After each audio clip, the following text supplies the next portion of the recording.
Okay, next, let's look at another ability to pay assessment method, debt to asset ratio.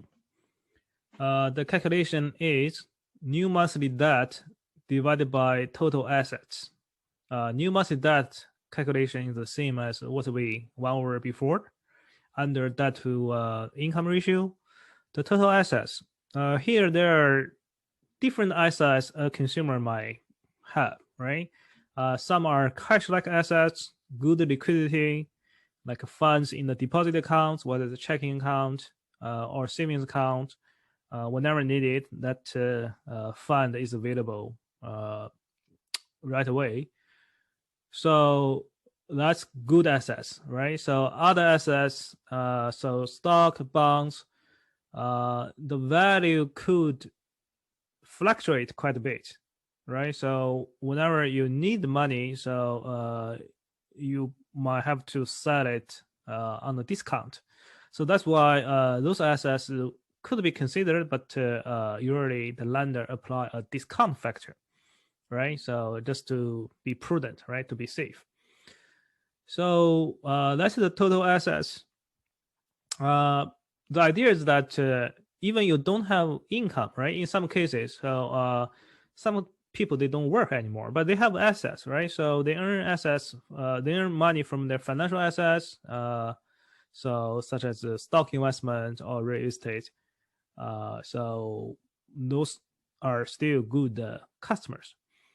In practice, a lender actually asks the consumer to provide income from either employment income or from your asset, right? So if the customer can give a good estimate, so upfront about the income from assets, then the lender can use the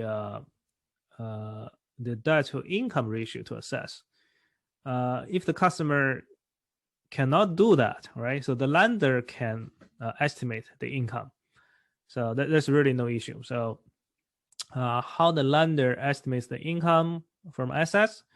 So first, the lender needs to assume an annual rate of return, right? So whether it's a 3% or 4%, then the assets value is calculated as an annuity, right? So assume the asset will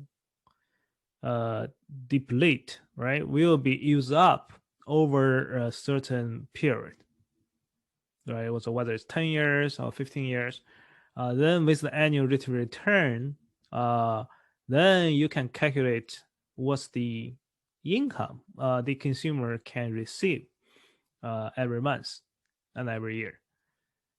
So this is just a high level. So how a lender can estimate the income based on the assets. So there has to be some assumptions built in, right? So especially the annual rate of return, it has to be a little bit conservative, right? So to be on the safe side. Okay. Third method under the ability to pay requirement is the residual income.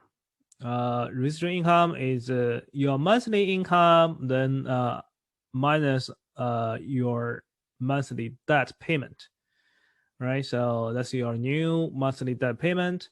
Then whatever left is the residual income. There has to be a minimum requirement because people still need to eat, right? So there's an expense for food, expense for healthcare, expense for transportation. Those are just basic living expense, right? So, for example, a lender could require that the minimum payment, a minimum income after the monthly debt payment is $500. So $500 is the residual income requirement. So in reality, there are some lenders actually use both the residual income and debt to income ratio in combination. Okay, so you assess a customer's ability to pay. Okay, so that's for ability to pay.